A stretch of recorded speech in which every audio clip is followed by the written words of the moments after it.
Let's start by rolling the clay into a cylindrical form. I'm using Fevicryl Mouldit clay, which is an air dry clay. It was sticking to the surface a bit, so you can sprinkle some talcum powder or even use a plastic wrap. Now, shape the upper part a bit slimmer than the lower part to give stitch its right shape.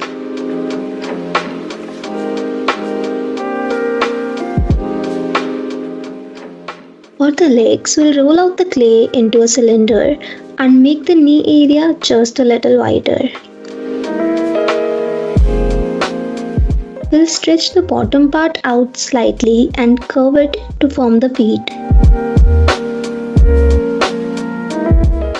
This small tweak helps the legs look more natural and nicely balanced.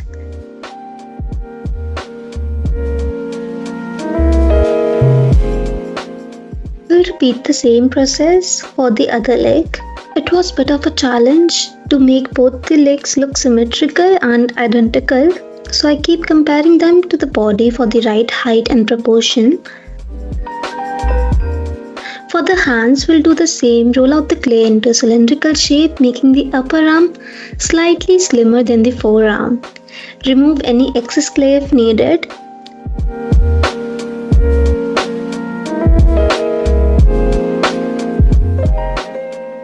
For the hands, shape small, sharp fingers and use a brush to define the gaps.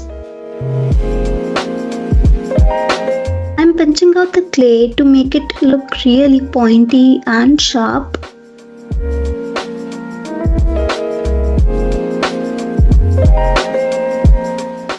We'll attach the hands to the body.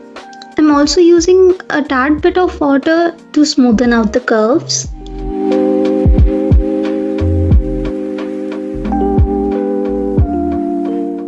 We'll make some space on the feet for the nails and drill up the hole on the body with a compass to insert a metal pin so that we can support its head. This part was a bit of struggle because by the time I was at the step, the clay was already rock solid, so plan ahead. You can see the clay is melting right now, so we'll knead it properly before attaching it to the body so it won't melt or shift.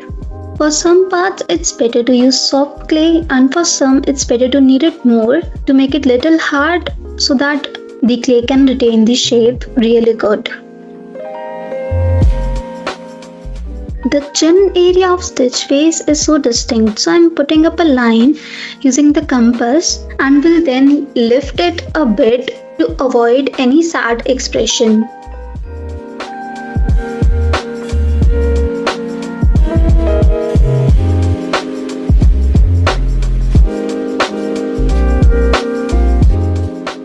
Without any proper tools, it was so difficult to handle these little strands of hair, so I was using brush to detail and blend it properly into the head.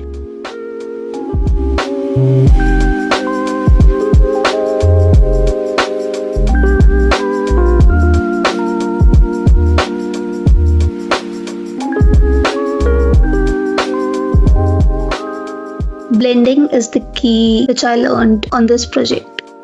Small pieces on the figurines can be a bit tricky and it won't fall off later on if you blend it really nicely.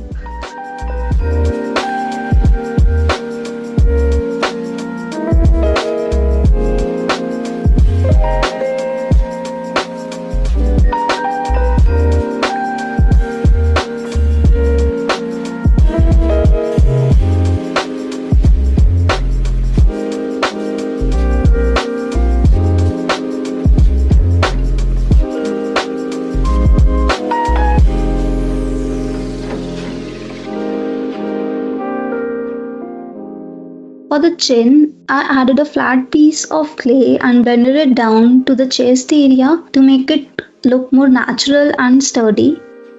This part of the clay was so small and so thin, so you'll have to be really careful while blending this. I was using my fingertips, brush, some drops of water to blend it really nicely. If you're like me who's sculpting for the very first time, make sure to cut your nails beforehand. And even if your piece gets some nail marks or any other marks, you can just take a drop of water and blend it properly. It will be away within some seconds. Before starting on this project, I was debating that should I use an air dry clay or the oven baked clay. I chose air dry clay because you can use water to soften out the curves, but you can't do the same with the oven baked clay. And also because the air dry clay was much cheaper than the oven baked clay. If you plan to sculpt for the very first time, you can start with the air dry clay and then move on to the oven baked clay as per your needs.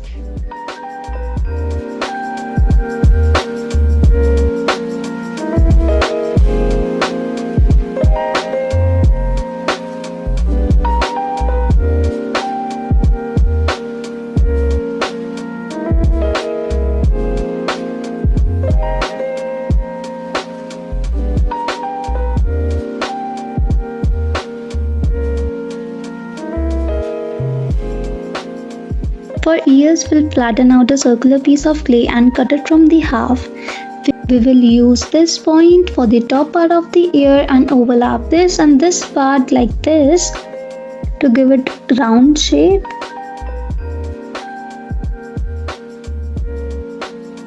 And then support it on the ears using metal pin again.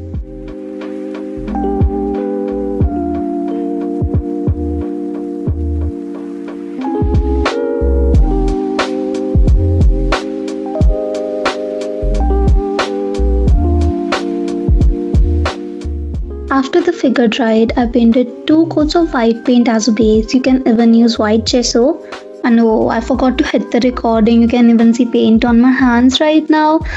I painted this beautiful cerulean blue color from Fevicryl. And will then use the light blue color for the chin and chest area. We'll also use the same color for eyes. I don't know why, but the paint was not sticking up to the surface, so I have to put 2 coats of paint over and over.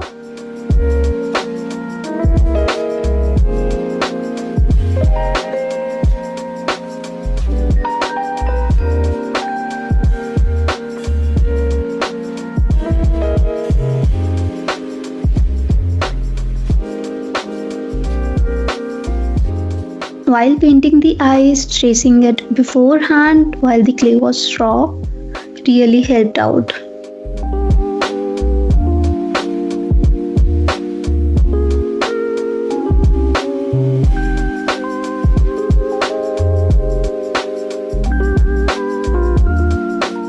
And we'll paint a really nice pink color on the ears to give it a good contrast. I've used ultramarine blue color here for the nails. By this time, everything was looking really cute.